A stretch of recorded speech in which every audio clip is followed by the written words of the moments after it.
వకీల్ సాబ్ కానీ మిగతా ఏ హీరోస్ అయినా ఈరోజు ఉప ముఖ్యమంత్రిగా అంటే కూడా మీతోటి పవన్ కళ్యాణ్ అని మీకు ఇష్టమైన హీరోగానే మాట్లాడతాను ఈరోజు.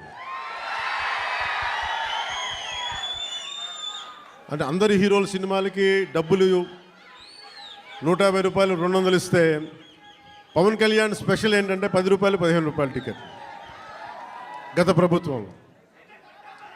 అలాంటి పరిస్థితుల్లో కూడా భీమ్లా నాయక్ని ఘన విజయం చేసిన మీ అందరికీ ఈ రోజున సభాముఖంగా మీ అందరికీ ధన్యవాదాలు తెలియజేస్తున్నాను.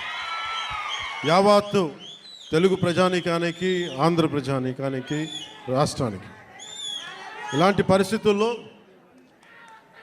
గౌరవ ముఖ్యమంత్రి శ్రీ నారా చంద్రబాబు నాయుడు గారి నాయకత్వంలో కూటమి ప్రభుత్వం ఏర్పాటు చేసిన తర్వాత సినిమాటోగ్రఫీ శాఖ జనసేన తీసుకున్నప్పటికీ కూడా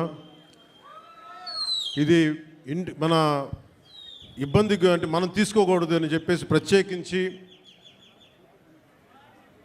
నేను గౌరవ ముఖ్యమంత్రి గారి ఆఫీస్కి పంపించాను. ఈ సినిమా టికెట్ రేట్లు అందరికీ ఇచ్చినట్టుగానే ఇస్తే బాగుంటుంది, నిర్మాతలు నాకు చెప్పినప్పుడు నాకు సంబంధం లేదు, ఇది మీరు గౌరవ ముఖ్యమంత్రి శ్రీ చంద్రబాబు నాయుడు గారి టేబుల్ మీద పెట్టండి, ఆయన ఇస్తే తీసుకోండి, ఆయన ఎంత ఎన్ని రూపాయలు ఇస్తే తీసుకోండి, అంతకుమించి నేను ఒక్క మాట కూడా చెప్పనని చెప్పాను. సో అలాంటి పరిస్థితుల్లో గౌరవ ముఖ్యమంత్రి గారు ఈ సినిమాకి కావాల్సిన నాకేం ప్రత్యేకంగా ఏం చేయలేదు, కానీ అందరి హీరోలకి ఎలా చేశారో చేసినందుకు ప్రత్యేకంగా వారి మనస్ఫూర్తిగా మనందరి తరపున, మన అభిమానులందరి తరపున వారికి ఒక్కసారి బలమైన కరతాళ ధ్వనులతోటి కృతజ్ఞతలు తెలియజేద్దాం.